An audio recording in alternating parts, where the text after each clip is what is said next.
A force that can't always be controlled. An example of humankind's attempt to harness a potentially destructive force can be found in We have ignition. the rocket.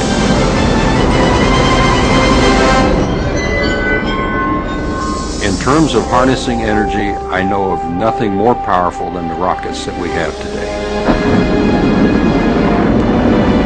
Since the 1960s, hundreds of rockets have been successfully launched into outer space. Our success record is well above 90%, usually in the 95 to 98% category. But when massive supplies of highly combustible rocket fuel is housed inside tons of steel and composite metals, catastrophes are always a possibility.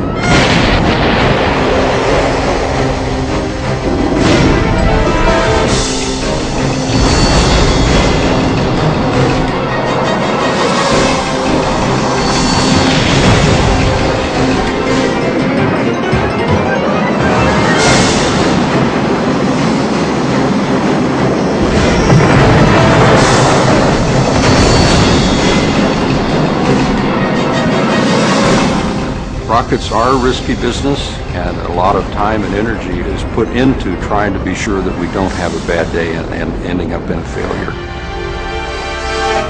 On January 17, 1997, one of the worst rocket disasters in history occurs at Cape Canaveral, Florida. On Launch Pad 17A, the Delta II rocket carrying an $81 million satellite. 3, 2, 1, 0. We have ignition and liftoff from Cape Canaveral Air Station on the Air Force Delta II launch vehicle carrying the new GPS-2R satellite. The rocket soars through the sky with 200,000 pounds worth of thrust. Suddenly, We have had an anomaly. It was between 1,000 and 2,000 feet in the air when the strap-on solid motor started to fail. 250 tons of flaming debris and rocket fuel shower down on Cape Canaveral. We need to secure the area. A fortified building close to the launch pad is pummeled by the firestorm, threatening the safety of workers inside. And we did have a major problem. The explosion also creates a toxic cloud containing hydrochloric acid. Experts know that the cloud will be blown over the Atlantic Ocean. A strict safety zone also ensures that no lives are lost, and that the only damage suffered is to a number of vehicles and small structures. You launch within range limits. You launch in such a way that there's no human life at risk, no toxics or plumes that can come back over human beings, no environmental concerns.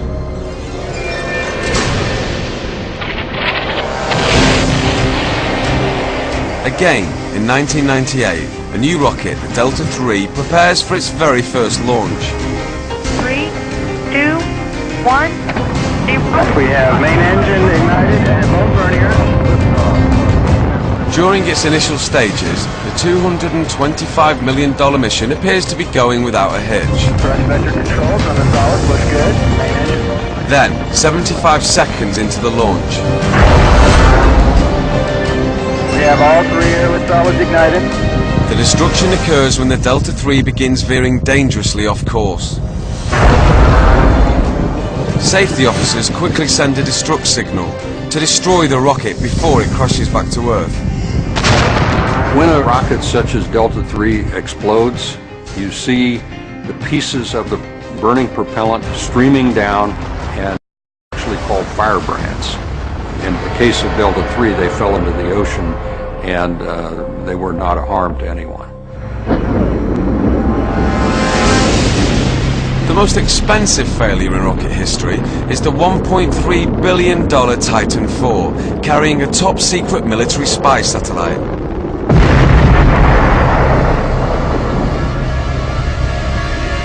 "900 tons of flaming rocket fuel and debris fall into the Atlantic. The shockwave is so intense, car alarms are set off more than 20 miles away.